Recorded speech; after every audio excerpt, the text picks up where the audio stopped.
Hey everybody, it is July 11th, and the reason I'm telling you that is because this is one of 4 videos of the famous Octagon house in Thomas Bridge, just south of Marion, Virginia. And we will do this video of the outside today, and then the next one will come out Saturday, and then Monday, and then Wednesday. And I'm probably a lot of local people watching this are wondering just exactly what this house looks like inside. I myself was very curious. There was pretty limited photos online, so I was really excited to get in here. And so we're going to start outside, learn a little bit of the history of the house. Sorry, I'm used to being downtown Bristol and there's bugs in my face. So anyway, we'll start outside here, and then the next video we'll go inside. So I have with me here my friend Derek Orr, who Derek purchased this property. It actually goes back in his family. He can give us a little bit of information about that. And he purchased it and saved it, so a lot of credit is due to him for making sure this house did not fall in. But then he created the Octagon House Foundation and gifted it to the foundation, so it is now under restoration, and they're able to probably work with some grants and funding and all that wonderful stuff now that it's not in private hands anymore. But Derek, thank you so much. You're for welcome. getting us out Thank here. you for coming out. Yeah, we're excited to. A lot of history here. Yeah. So, so what was the construction date on the house? It was originally completed in 1858. Of course, it would have taken a few years to mold and burn the brick and procure all the hardwood from the area and dry that. So, but it is handmade brick. This was a working plantation with enslaved people here, and they would have worked long, arduous hours in order to prepare the products and wood and the brick for this house. We know, as in those times, it took several years to construct a house, and especially one this large. Yeah, absolutely. Or at least 2. Yes. And how many acres were with it originally? Originally, now this is the home of the Thomas family. Let me give you a little background history with them. Their lineage goes back to the founding of Jamestown and the Mayflower. So if you haven't heard of Stephen Hopkins, read a little Shakespeare, that was one of their ancestors and direct lineage. Later, before the Revolutionary War, the Thomas family immigrated here to Southwest Virginia, and some of the early pioneers to this area. And they established their home here, which they called Mountain View. This is the second house on the site. Mr. Abijah Thomas's parents were the owners at first. But Mr. Thomas grew up here. He was an innovator. Apparently loved new things. This plantation was more of not agricultural but industrial based. As he established himself in industry, which was the cotton woolen trade and manufacture, also iron industry and leather goods. So as their wealth increased, and he had a lot of business up in New England, New York, Massachusetts, those areas, it's where we understand that he came in contact or learned about the Octagon House fad. May have even met the man that started that fad in the 1840s, Orson Fowler. So when he came back here as a young man, what we understand is he designed this house himself. It was something new, something modern, something that had never been seen in this area. There are only 6 pre-Civil War Octagonal houses in Virginia. This is the largest one and the most decorated one, but also the one that's not restored. And that's what we have started on. Wow. That's an impressive project. But you asked about acreage. He amassed 10,000 plus acres that was paid for. He was using or claimed 25,000 acres, and that's when the war began, and ultimately their fortunes dwindled, loss of industry and money, and the family ultimately ended up losing the entire place in the 1880s. That's sad. Yeah, that's one thing we don't understand a lot about some of these houses is after the Civil War, a lot of families went bankrupt, and that's why we don't have some of them now. Right. That's interesting that it's called Mountain View, because our house its original. I think it was Kings Meadows when James King's father owned it, and then before they built the house, it was Sapling Grove, and then when they built the house on the hill, it became Mountain View. And so that's interesting. Maybe there were quite a few Mountain Views around here. There were, and originally this house or this area was called Fairfield. Okay, that sounds nice. It wouldn't surprise me that as people came, they always focused on the mountain views. And there are some, and you can see the mountain ranges down toward Mount Rogers, White Top.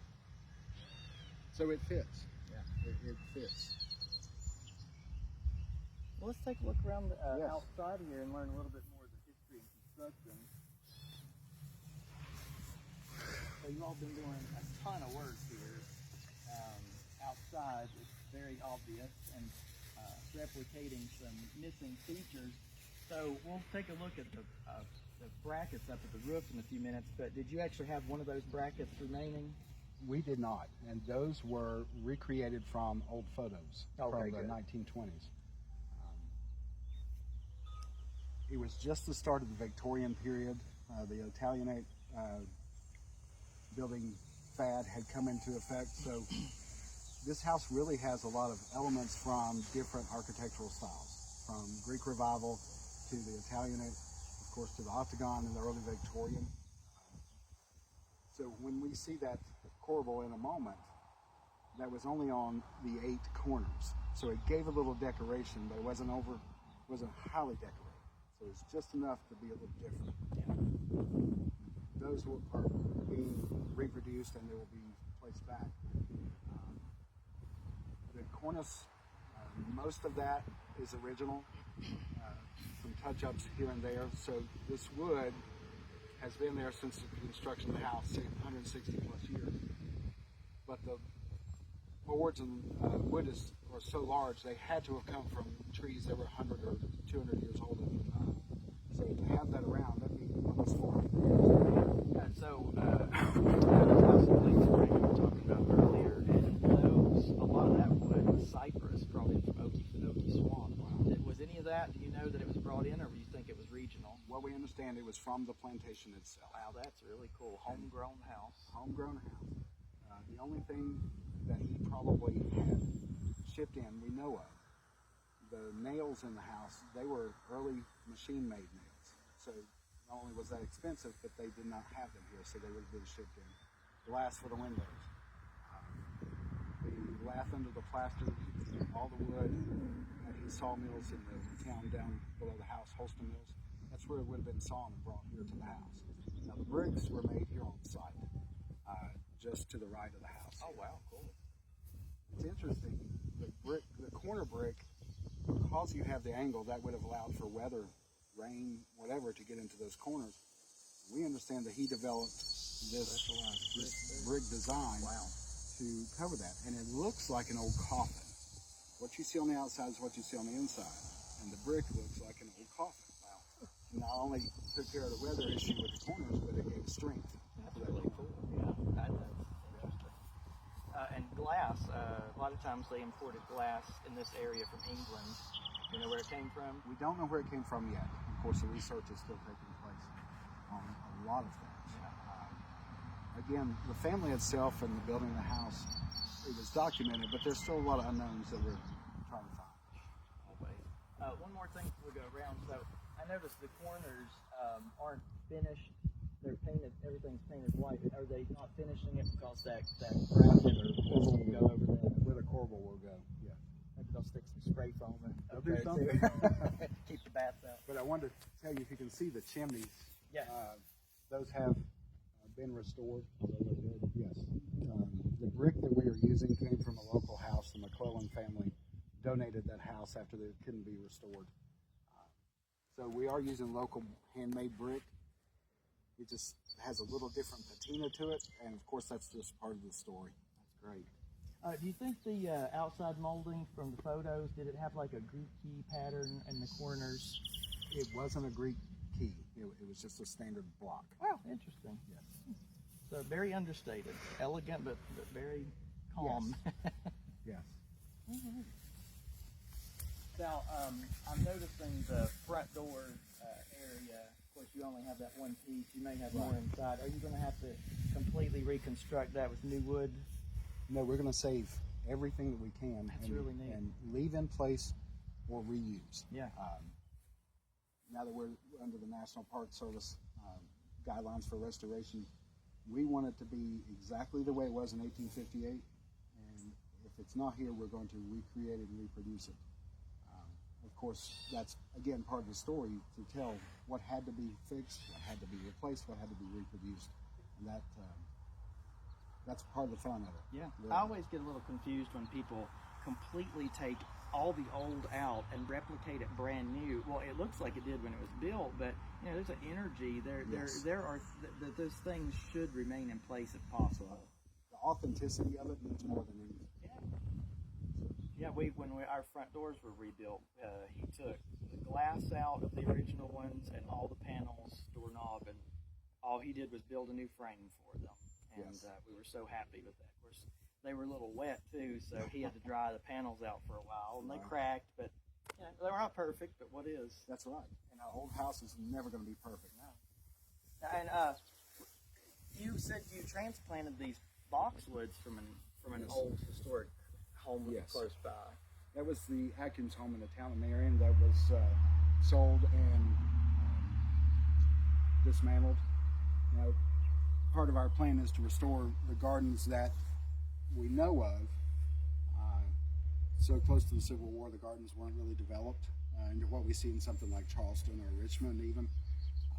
So part of our plan is to make it look like it would have if it would have been developed, but also open for events and maybe English garden or full court. It not only will be beautiful, but it will be functional as well. Yeah. Sorry, originally it had a brick driveway that come up and around. Wow. That was taken up in the 30s from what we understand. We're now going to put that back. We would love to, but the way that the corner of the roads prohibits that. So, but it would have come up and came to this large front porch that was on 3 sides, and that's where your guests would have disembarked to enter the house.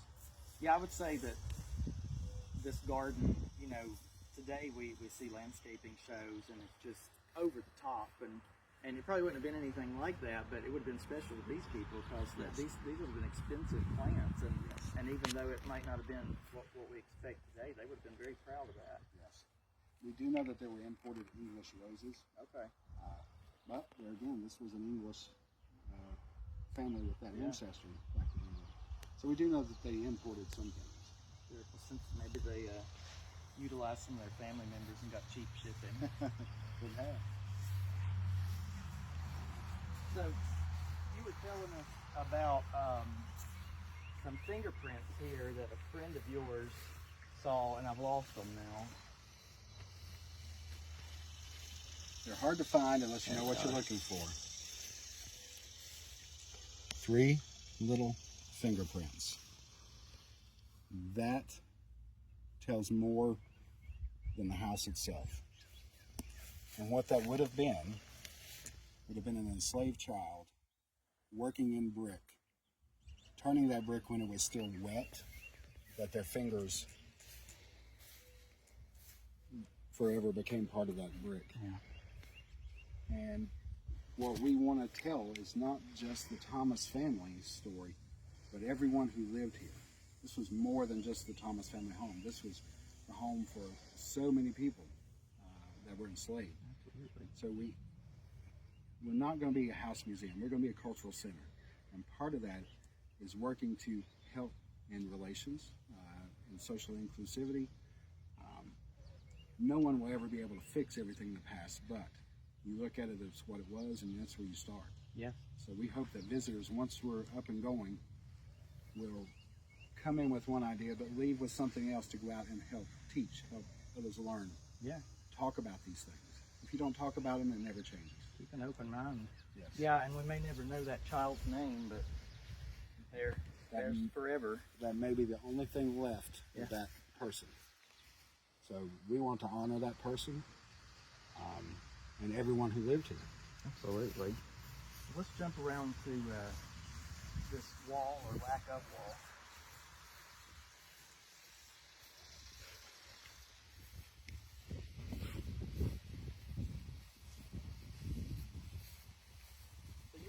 this wall was taken out at some point for parking vehicles in? Interesting story. It was the owner at the time apparently decided to cut a door in this back wall to park vehicles, tractors, trucks inside the family room, used as a barn at that time. Apparently it wasn't braced well enough. It was a Sunday afternoon, the entire wall fell out. So at that time it was just put back with cinder block, nothing structurally sound. But it did cause the most significant damage to the house. In the 1970s, the roof pulled off, the tin roof, and was never replaced. So you had 30 plus years of water going into the house. So our plan is to put this wall back. It will look similar to what was here, but it won't look exactly the same, the patina of the brick. So it's a story to tell. Yeah. Story to tell about. Thank goodness it's the back of the house too, Yes. so it won't be that big of a deal from the front. That's cool. And then over here, okay to go under here? Yeah. So Derek was also telling us that these bricks that fell out are right under us. They were put in an old cistern here, so Yes. they're forever encapsulated in the earth. They are. We may at some point try to remove those bricks. When my grandmother lived here, she said you could drop a penny in that cistern and go forever before it hit water. So that's an enormous amount of brick. We know that these walls are about 4,000 brick on one face. So you're looking at 4 brick thick. That's about 16,000 brick. I never thought about how many bricks there actually were in that. Gosh. And then, so this area, we were looking at the smokehouse earlier, which has got that. There are probably hundreds of these in this area. Now I've only seen 2, well 3 around here with that pyramid-shaped roof. So the back of the house was completely different than the front. This was the work area, Yes. where the enslaved people were, maybe Yes. some livestock. Was there a summer kitchen out here also? There was. Besides the smokehouse, there was a mirrored building to the right of the house. Probably wood to support the fireplaces and stoves in the house. Let me tell you first, though, owner in the 40s did some cultural landscaping, removable buildings, and flattening the areas in the back, and pushed a lot of earth toward the house. So when you see the house, there's a step down. Yeah, I see that. Yeah. To it. What originally was here was a large brick patio that came off of the back of the house, and that's where the family would sit in the summertime in the cool shade of the house. What we understand was about 14 feet, about 20 or 24 feet. That, again, like the driveway, was dug up in the 1930s, but they missed a few layers of brick. So we still have that close to the house. That's wonderful. And we let the grass grow over it because we don't want people to dig it up, and we don't want to destroy it. Yeah. So earth is the best timekeeper for those things. Yeah, archaeologists. Yes. But you ask about a summer kitchen. There was one, and it would be to the right of the smokehouse in this area. And where that pump is, gas pump, that's where the 2-story house servants' quarters. Oh, okay. To your right, where this older home is, that's where the laundry facilities were. Oh, that's neat. You had a brick sidewalk that went from the house all the way back to the privies, or the outhouses, straight back from the house. And then you had the fields slave quarters back near the tree line. We've been told 2 things: they were log or they were brick. They could have actually been both. Yep. Our original slave house that became a kitchen later was log in 1814, and then they bricked over it to put a second story on. So I bet that's where the 2 stories comes from. Yeah, laundry facilities are something we don't usually talk about, but they actually had to boil water, and I mean, it was a big deal. You didn't have a washing machine. And so, from what I understand, they would have like a cast iron cauldron, maybe like with a flat top and a big hook on it, or handle. So they hang it. I guess they probably have like open fire or fireplace. Well, it's interesting because you could have those large cauldron cast iron kettles or they could have built in. I know Oh, you've seen yeah. the salt kettles from Saltville. Yeah. They were similar to that. A lot of times they were built into that large fireplace That's right. type Yeah. facility. So we don't know yet what was there. Yeah. But our research hopefully will tell us. Yeah, we have a salt kettle at home, and it's vastly different because there are two kinds. Actually, it's a great story. The lady that had ours, her husband was from Saltville, Really? and so he had like 10 of these things, which it's unheard of. And so she said, "Pick one, and I'll sell it to you." And they wasn't cheap either. And I thought, well, which one? Okay, that one. There's one with a square top, and then there's one with a round top, and apparently there are basically two kinds before 1850. The later ones looked a little different. And so I said, well, that round one looks older. I'll take it. So I called my friend Tim Buchanan, who's the town historian in Bristol, and I said, Tim, look, I got a salt kettle. This is great. And he said, yeah, it's nice. And I said, do you think the King family that built our house made it? And he said, no, they made the square top one. Made a little mistake. So I called her back and I was like, will you sell the square one too? And she said, no, you only get one. Oh, that's one of those stories that. Yeah, but it has it has a rounded top, but on the back it's got a little hole where I guess they would hook it and dump it. It was very specifically made. They're very Right. interesting. It is. But yeah, we're proud to have one. That's for good. sure. There are not a lot of those left. No. Well, we can get a couple of shots of this cool smokehouse. And I guess that pyramid shape. I noticed it architecturally, but I've never done heavy research. I guess it was probably so the smoke went up in there and sort of stayed Well, and it didn't escape easily. Yes, your hams, your sausage, bacon, whatever you smoke, they hung it high for two reasons. One, to keep animals out, and two, that smoke would collect in your roof section. Man, it smelled great. We understand that they killed maybe 150 hogs at a time, so you can imagine the amount of meat that came through there. Typically, this was the only door on the plantation that was locked. Meat was a commodity. Meat was stolen. Also, it was close to the house, and typically the mistress of the house was the only one that had a key. Oh. And part of that routine for most places like this is she would decide in the morning what was going to take place or be had throughout the day, or especially the afternoon, as far as meat. So she would unlock it. More than likely, she wouldn't pull it out, but she'd say, take this, and then lock it back. So close to the house, somebody could hear if somebody were trying to break into the smokehouse. Wow. And you said it's been buried a little bit with that It has. with that movement of the earth, so it would have probably been It was much taller. about 3 foot taller, maybe. Yes, we're about 2 feet, maybe 3 feet above the natural grade or the original grade. Yeah. So it was in very poor condition. We will save what we can. It's the last original outbuilding to the entire complex here.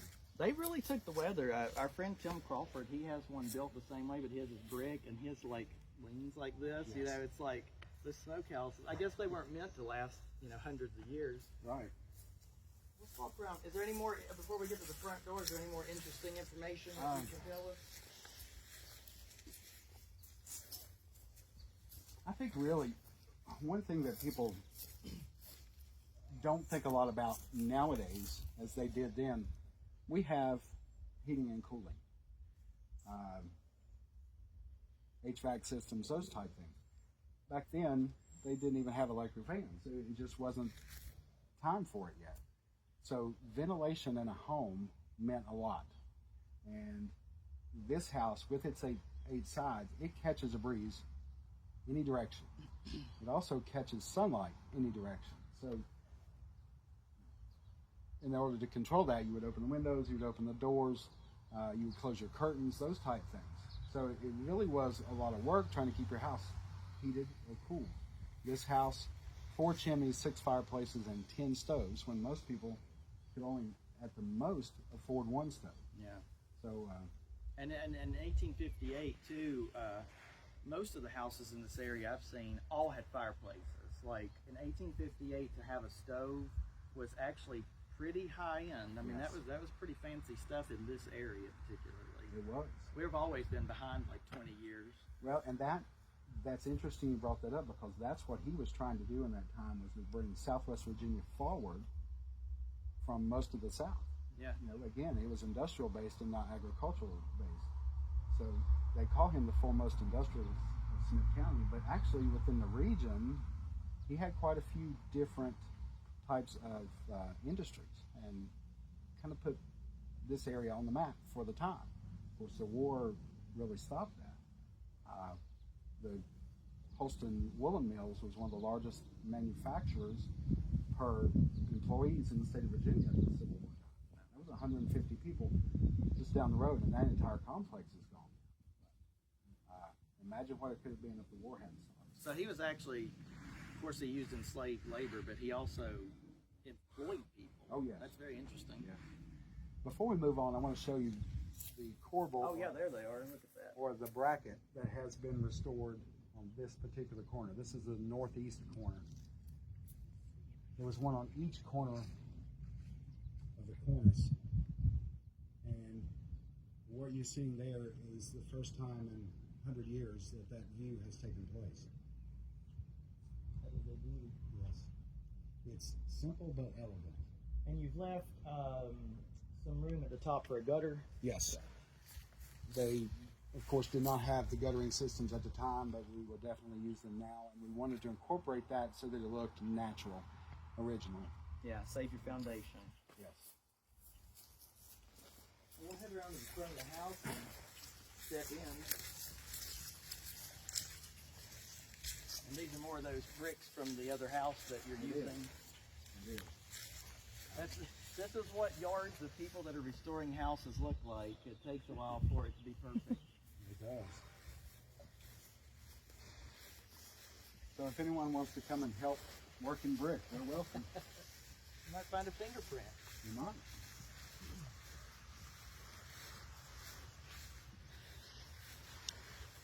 Let's step in here, Monica, and you can give everybody a tease of what's coming.